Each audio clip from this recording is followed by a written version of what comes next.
Guys দেখো, এখন মাত্র 10টা 15 হচ্ছে আর এখনই দেখো আমাদের বাড়ি এখানে যাও, দেখতে পাচ্ছ এতগুলো।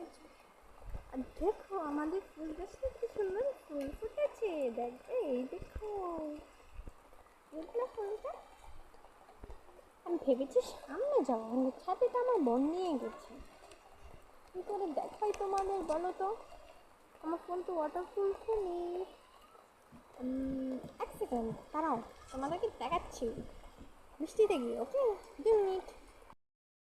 আর দেখো আমি বৃষ্টি থেকে এসে পড়েছি তোমাদের সামনেটা দেখাতে, জাস্ট একবার দেখো কতগুলি জল হয়েছে এদিকে, জাস্ট এইদিকে দেখো, এইদিকে এইদিকে দেখেছো আমাদের